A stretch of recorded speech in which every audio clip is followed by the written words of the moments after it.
Salut les marcheurs blancs, c'est Isokat. L'hiver est venu, a perdu et a disparu. Aujourd'hui, je vous retrouve pour une vidéo dédiée à la saison 8 de Game of Thrones, plus précisément la fin de cette série qui aura été un vrai coup de cœur. Quelques acteurs se sont exprimés quant à la saison 8 et je me suis dit que ce serait cool de vous partager leurs réactions sur ce final qui partage les fans de l'univers de GOT. Let's go! Commençons par la mère des dragons, jouée par l'actrice Emilia Clarke. Si vous traînez sur la sphère obscure de Twitter, vous n'êtes pas sans savoir que celle-ci avait ri aux éclats lorsqu'on lui a demandé ce qu'elle pensait de la saison 8. Have you shot your final scenes yet, and are you happy with how things ended? Yeah. She didn't say yes. You didn't say yes. Best season ever! It's the best. Mais cette réaction n'est pas la seule que l'actrice nous ait donnée. Effectivement, avant même que la saison ne soit finie, elle était invitée à l'émission de Late Show et a expliqué qu'après la première lecture du script de la saison finale de GOT, elle est sortie pour une longue balade et que selon elle, il aurait dû pleuvoir pour montrer dans quel genre d'état elle était. Elle va même jusqu'à parler d'une crise existentielle. Emilia Clarke a également parlé au magazine The New Yorker, contrairement à d'autres, elle n'a pas dit en tout cas cette fois-ci de choses ni positives ni négatives par rapport à cette saison. Elle a en revanche répondu honnêtement à une question qui lui a été posée. Celle-ci était « Que changerais-tu de la saison 8 pour Dany si tu en avais la possibilité ?» Ce à quoi elle a répondu « Bon, je ne peux parler que pour mon personnage et ceux avec qui j'ai interagi durant le tournage, mais j'aurais aimé avoir plus de scènes avec Missandei. J'aurais également aimé plus de scènes entre celle-ci et Vergris. » Elle continue sur sa relation avec Cersei. Elle aurait aimé avoir plus de scènes avec elle, surtout lorsqu'elle est devenue folle. Elle finit en disant qu'elle espère que les gens aient comme dernière impression d'elle quelqu'un de vulnérable et presque d'innocent. L'acteur de Bran, Isaac Hempstead, s'est également exprimé sur ce final au Entertainment Weekly.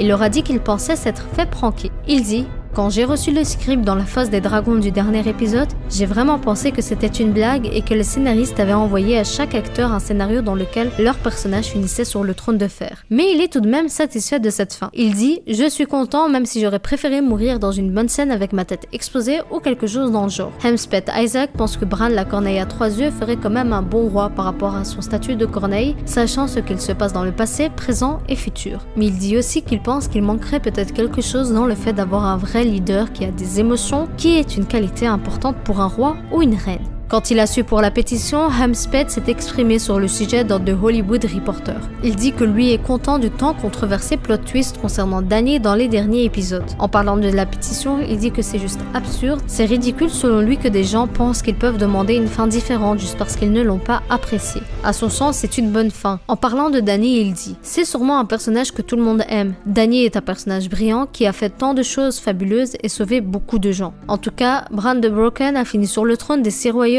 que ça plaise ou non. » Passons à l'acteur de Jon Snow, Kit Harington. Si beaucoup ont été déçus et en colère de la descente à la folie de Daenerys Targaryen, ce n'est pas le cas pour Kit qui a tenu à défendre les scénaristes. Il s'est exprimé à ce sujet en disant que Daenerys Targaryen n'était pas une bonne personne tout du long. Cela peut mener à un débat, mais selon lui, il n'y a rien dans la série qui ne soit pas cohérent avec ses personnages. Ah bon, Kit? Tu as déjà oublié ce que tu as dit lorsqu'on t'a demandé de décrire la fin de la saison 8 en un mot? I couldn't let you go without asking you a little question about Game of Thrones. Sure. If you could describe the season finale of Game of Thrones in one word, how would you describe it? Disappointing. Disappointing? No, epic. I don't know. Epic. One of those ones. 2 words. We got 2 words. Disappointing and epic. Yeah. Sophie Turner, l'actrice de Sansa, a également pris la parole dans le New York Times à propos de la fin de Game of Thrones. Elle qualifie la pétition de irrespectueuse, que ce soit pour les équipes, les scénaristes et les réalisateurs qui ont bossé sans relâche pendant 10 ans et 11 mois pour tourner la dernière saison. Elle n'est pas surprise et dit « Les gens ont toujours une idée dans leur tête de comment une série doit finir. Et quand ça va pas dans leur sens, ils commencent à parler à propos de ça et à se rebeller. La chose qui a toujours été incroyable dans Game of Thrones, c'est qu'il y a toujours eu des plot twists de folie et des rebondissements comme la décapitation de Ned dans la saison 1. Donc que Dany devienne une Mad Queen, ça ne devrait pas être une chose négative pour les fans. C'est un choc bien sûr, mais je pense que c'est juste parce que ça ne va pas dans leur sens. Elle est également contente de la fin de son personnage Sansa, qui est devenue la reine du Nord. Elle dit « J'ai adoré, c'est le seul endroit où elle se sent réellement en sécurité. Elle sera une bonne reine et c'est ce qu'elle a toujours voulu durant toute la série, retourner à la maison et la protéger et finalement, elle y a droit. » Sophie Turner comprend aussi pourquoi Bran Stark a gagné au jeu des trônes.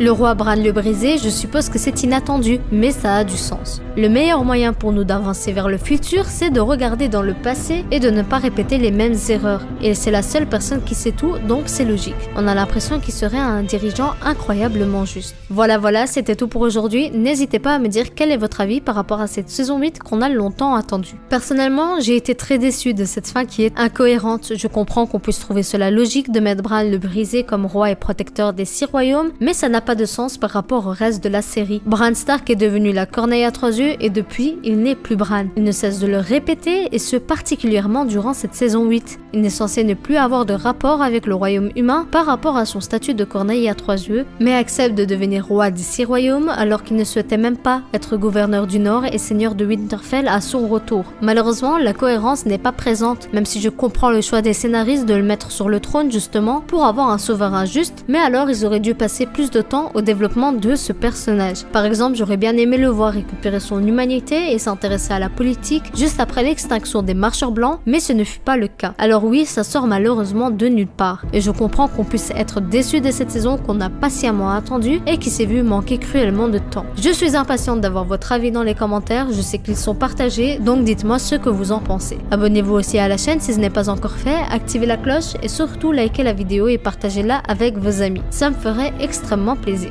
On se dit à la prochaine vidéo et d'ici là, portez-vous bien. Allez, salut!